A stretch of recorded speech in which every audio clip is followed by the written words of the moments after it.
Our final guest is one of the most glamorous and famous women in the world today. She's an inspiration to millions of women everywhere, and she's here tonight to tell us her secrets. Please welcome Joan Collins.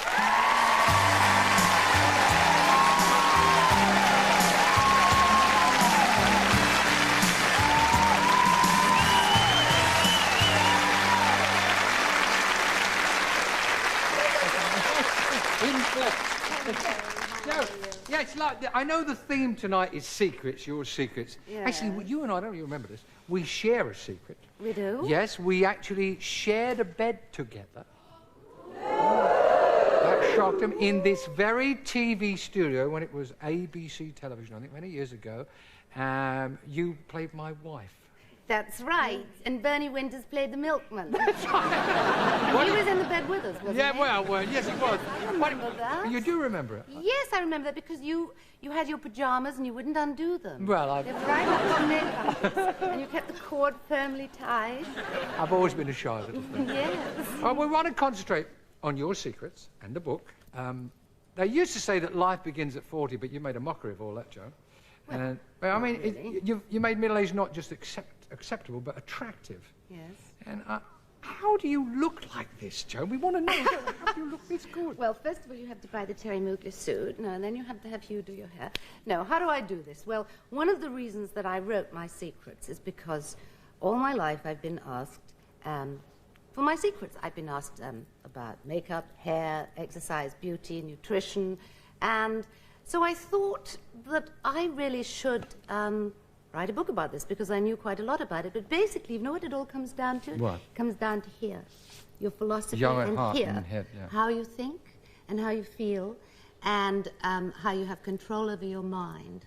And that is one of the things that I'm writing about in the book, is it isn't just cosmetics and having a good hairstyle and having nice clothes. It really has to do with your mind and how you can control your mind and how your mind then can control how you look. And this is what I'm trying to explain and do explain in Well, I've read the book. I've read all of it, yes. And I agree with it. A lot of anything in your head in terms of keeping young in spirit, young in heart is important. But surely there's got to be other things there as well. I mean, do you do jogging? Are you out there jogging? Are you mad? I thought you might be seen nipping around the park. No, never. In fact, it has just been proved, and this I found out after the book came out. The American Medical Association has done a survey on people who jog and also on people who do very heavy aerobic exercise.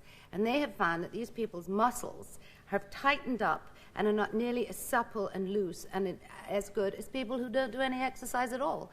I am not advocating that. I think it's much better to do some exercise. But I do think all of this thing that people say, feel the burn, no pain, no gain. I just think that that's all terribly passé, and that has nothing to do with the way. Isn't it? Oh, absolutely. And I also think it's terribly harmful. There's a lot of videos out today, because the next thing I'm going to do is a video about this.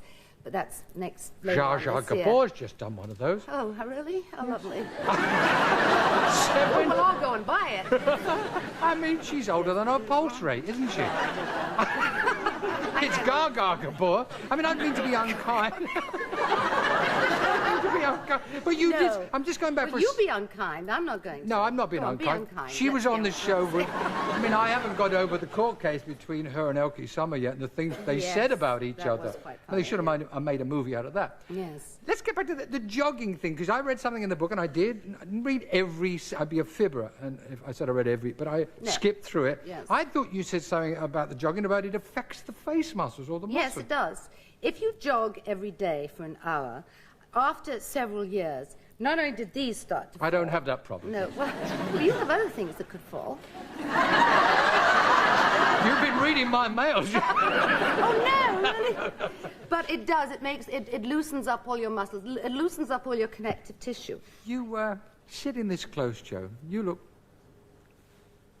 Have you had a facelift, Joe? Come on, tell us. Have you? That's one of the things I talk about in the book. I've not had that. And because I'm very, very squeamish. Not there'd be anything wrong with it. No, I know there wouldn't. But I mean, maybe I should have, and I would never have anything done in this area. Really? No, I couldn't. I suffer from something called fainting fits, which is actually called, it's got a technical name, it's called vasovagal. And have you ever seen somebody who's going by a traffic accident and they suddenly veer over and they collapse? Well, that's because some people are very squeamish about things like blood and injections and anything to do with that. Well, I have that. I used to faint regularly in the cinema and whenever anybody was talking about horror films, all that sort of thing. So if I could possibly stay away from anything to do with hospitals, I will. Is there anything, because the book is very positive, is there anything that you do deprive yourself of, that you can't do or won't do, or you want to do and you can't do?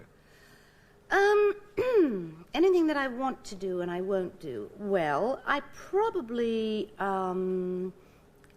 would like to eat more, yes. I would like to eat more because I have a very healthy appetite.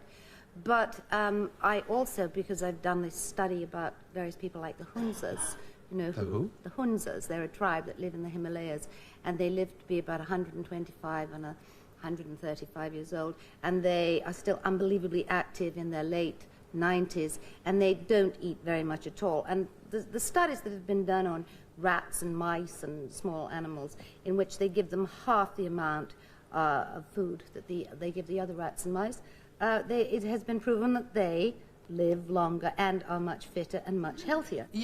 There's a spirit in you, Joni, which you'll have a go at anything, won't you? I mean, there's not many things that... there's millions of things I won't do. But there's a lot of things that you do that, I wouldn't say they shock, but people go, wow. I mean, the Playboy thing, for instance.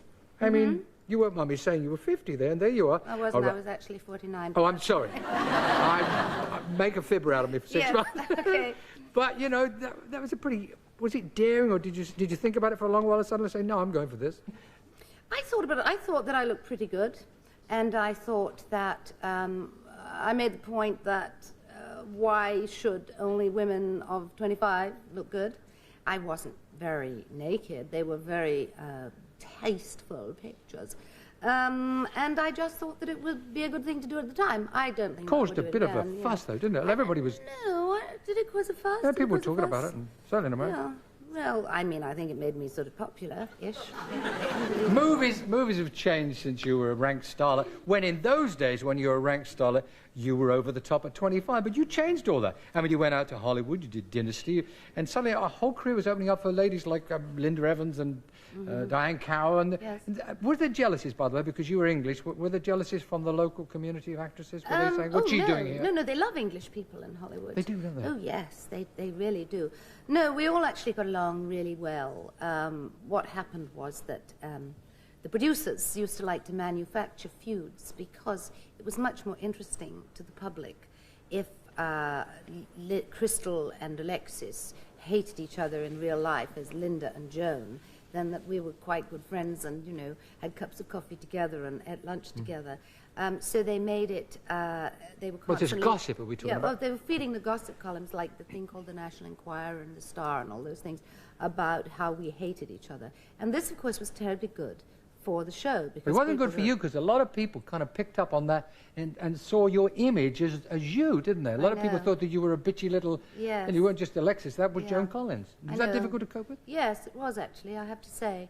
It was very difficult to cope with because I felt that it was just so unfair. And in actual fact, I would see other actresses throwing conniption snits because they didn't feel that the shoes matched the frock. Whereas I would go on and be Miss Sweetness and Light, and I would be the one that they would say this about. And I would often, I mean, listen, I don't go around saying life's not fair because we know that life's not fair. That's one of the things that you learn in life. You're the last of the glamorous film stars, the way film stars used to behave. You wouldn't turn up in, what do you call it, grunge? Grunge? Yeah, I mean, Julia Roberts walks around looking like, you know, she's the last one off the boat. I mean, you still try to behave like the star, don't you? That's part of it for you. I feel I'm not about to change my sort of values and attitudes that I was brought up with from my grandmother, my mother, and my aunts. And they were ladies who cared very much about how they look, and they were always groomed. Their hair was always done. They always dressed well. They were very interested in clothes. So I became extremely interested in all of that when I was a child. I wanted to be a dress designer.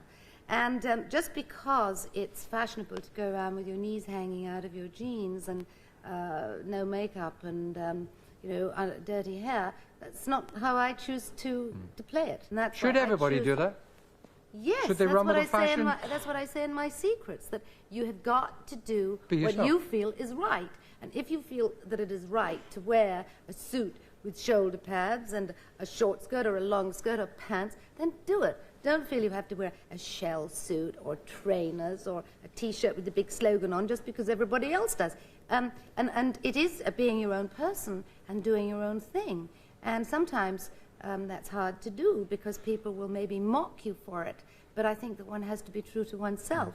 Let's get to the one point about you that we never hear about, and that is you, with all the things you've done and achieved and are doing, absolutely love your kids and your family, don't you? Yes. And that, I would think, is Yes. one of the real things that keep you sane at times. Yes, I adore my children, and I'm very proud of them.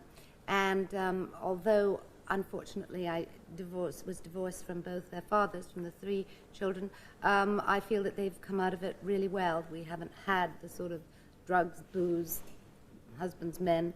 I have tried very hard to keep them as far away from my life and lifestyle as possible, as far as the public is concerned.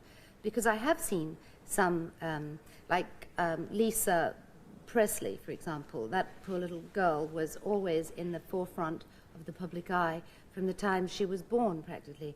And I think that with other people in my life, too, I think that it isn't fair to them that they have to be brought onto or into the merry-go-round, and so you keep them away. But I do, obviously, care tremendously about my children and my family. Any regrets, Joan, along the way? Any regrets? I've just thrown that at you. Well, I suppose that, yeah, I suppose I would like to have maybe done some better work, in a way, theatrically or movie-wise. I mean, I'm very pleased with the movie Decadence, and I hope it's going to do well.